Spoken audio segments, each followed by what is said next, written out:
Stand-up paddling. It's the ultimate test of balance where strength and endurance meet skill and technique. On flat water, it's difficult, but on whitewater, it can be downright brutal. Today, we'll see the best paddlers in the world. They'll compete for not only bragging rights, but for the biggest cash prize in the entire sport. Up next, it's the ultimate paddle battle of the 2015 Payette River Games.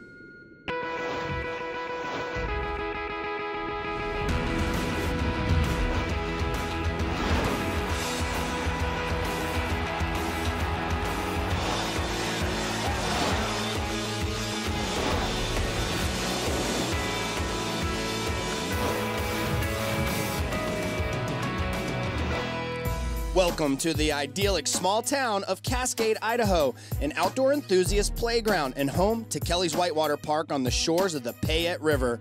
Today, Kelly's plays host to one of the biggest events in stand-up paddleboarding, the Payette River Games. Hi everybody, I'm Ken Hovey, and I'm happy to be joined by stand-up paddleboarder and tow-in surfer co-creator Dave Kalama. Dave, today's event is unusual for many reasons, not the least of which is that we're racing on a river, not in the ocean or on flat water. What does that mean to these competitors? Ken, that means the difficulty level is going to be through the roof.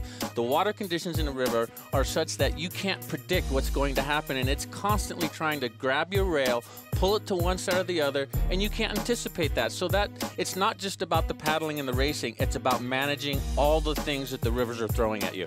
Dave, we are going to see some of the biggest names in both men's and women's stand-up paddleboarding compete in two events, head-to-head in subcross and against the clock in the Super G. Our athletes will be competing for the world's richest prize purse in SUP racing, $50,000 split evenly among the men and women. So the competition's gonna be fierce. Some of the top racers from across the globe are here, including Annabelle Anderson and last year's champion Candace Appleby. And on the men's side, the aptly named Slater Trout, as well as Mo Freitas. Who's got the goods, Dave? Slater's one of the guys that has the goods, and so is Mo. They're both extremely talented racers, but this isn't flat water. This is river racing, and all the rules that you know about racing are out the door, and it's about managing all the things that the river's going to throw at you. It's going to be an amazing day. We're fired up, and the competitors are also. Let's see what the athletes think of Kelly's Whitewater Park.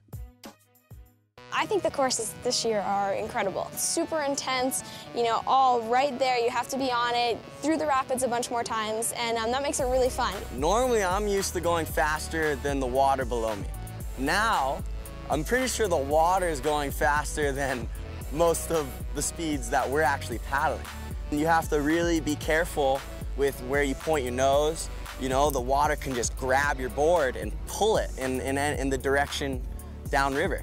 And so it really is difficult to kind of grasp your head around the river dynamics as opposed to the ocean. Not a lot of guys finish their run standing, and that just goes to show the technicality of the event. And you know, maybe it's not the fastest, fittest, strongest paddler, it's the most technical paddler. It's the guy who's got the best balance, who can stay on his board and all these features.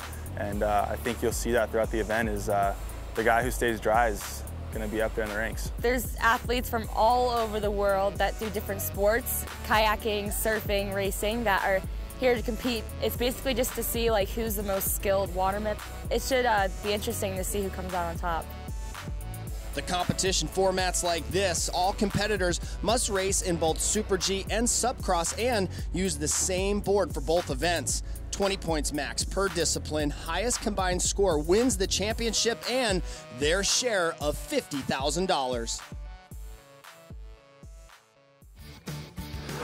The weekend's action kicked off with the Women's Super G, where on Saturday, 15 of the top paddlers competed in a best-of-2 runs competition to decide on the top 10 who would move on to Sunday and a shot at the overall championship. On Saturday, it was Australian phenom Shakira Westdorp edging out Fiona Wild on a course that may have favored some of the sprinters in the pack. On Sunday, the top 10 would move to a much more technical course with many more buoys to negotiate. It was Olympic canoeist Rebecca Giddens whose smoking hot first run showed her veteran savvy as she took the win. It's a really technical course, a lot of little whitewater moves out there. I'm pretty comfortable with the whitewater. The stand-up paddling part, I'm figuring out, but Yeah, it was physical too. It was really long, so maybe that helped out a little bit. The cross is a whole new game. There's some tough girls out there, and look forward to going out there with them. Well, there certainly are some tough women here, but Giddens proves to be the toughest. In second, Fiona Wild. In third, Izzy Gomez. Fourth is Shakira Westdorf. And in fifth, last year's champion, Candace Appleby. And now we are back riverside for the finals of the women's SUP cross. And Dave, we have narrowed it down to the fastest women. We've had several heats leading up to this, taking the top two and advancing them on. And now it comes down to this round of 6. Ken, you can see they're holding onto a rope that crosses the river, and they're actually facing upstream. And when the horn goes off, what they're going to do is reach down, grab their paddles, turn around, and head off downstream to the first buoy. This is the finals for the women. Nadia Almuti goes down on the left-hand side of your screen. The remainder of the pack is off and running, and it looks fairly even. A battle between 14-year-old Sage Donnelly and the veteran of stand-up paddling and of slalom kayaking, the Olympian Rebecca Giddens, out in front coming into this first turn.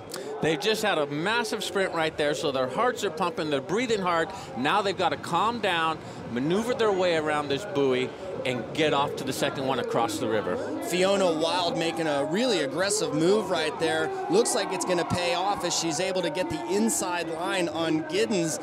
And then right behind her, out of Florida, someone that is more prone to be found out in the ocean waves, the world champion of surfing, Izzy Gomez, now moving into second place. That's right, Ken. Izzy is a fantastic surfer, but what she's got to do now is set up a line that gives her the best chance for success as she goes through the main feature. This is the most difficult portion of the river. Oh, and Izzy Gomez goes down and gives up that slight lead that she has on Giddens.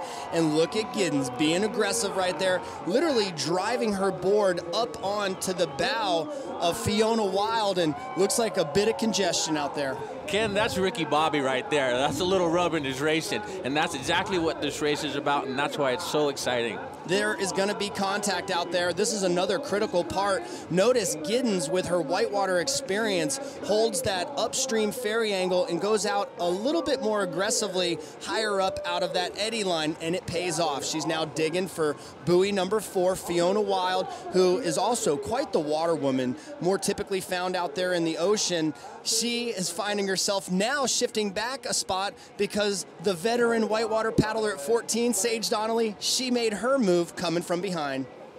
That's right, Ken. Experience is paying dividends right now, and she's headed off to one of the final buoys, and she's in a great position to take this race. There is $10,000 up for grabs for first place overall here at the Payette River Games. And as you can see, things change up quickly here in the SUP cross. Anything can happen. You can go from hero to zero very quickly, but if Giddens can hold that line and keep her composure, she's going to paddle away with quite a bit of money and bragging rights. That's right, Ken. Rebecca's experience on the river has paid major dividends. She knows what the currents do in different parts of the river and has used that to her advantage to help her gain that lead in this race and just basically decimate the rest of the field. She looks very strong as she comes into this final buoy, makes the crossbow paddle stroke, and then sprints for the finish. The end of this course, rather technical, several hundred yards of the Payette River being utilized. And again, it's Rebecca Giddens that's going to find herself at the top of the podium in the SUP cross, followed closely behind her by Sage Donnelly, who is one of the best female whitewater kayakers in the world. And then in third place, it's Fiona Wild, who's more typically found out there in the ocean or in the saltwater, surfing, windsurfing, or doing something in the islands. Yeah, she's probably our best well-rounded waterwoman. She's a very accomplished windsurfer. She does channel races in between the islands in Hawaii, so she has a lot of time on the water. Taking a quick review back up on the course on that right-hand buoy right next to the big hydraulic. That is a tricky spot. Giddens gets back out into the current very quickly, and it pays off as she takes the victory. Right behind her, Sage Donnelly, also with a strong finish. And as Giddens makes her way to shore, her friends and family congratulate her. She is your champion of the 2015 Payette River Games SUP Cross. In second, Sage Donnelly. Fiona Wild in third, Annabelle Anderson in fourth, and Izzy Gomez in fifth. Let's go down to Shannon Camp for more with our champ. Rebecca, you have plenty of experience on the whitewater as a 2002 Olympic silver medalist in canoeing, but now you've got a win and you're $10,000 richer on your stand-up paddleboard. What does this mean to you? It's awesome. I didn't expect this. I mean, I love paddling. I love going out in the river. I love paddleboarding. We get out there all the time, and been enjoying the sport. Came out last year. Incredible event. They put it on, and I'm speechless. I can't believe it. Like, look at all these young ladies. They're amazing athletes. Congratulations. Thank you.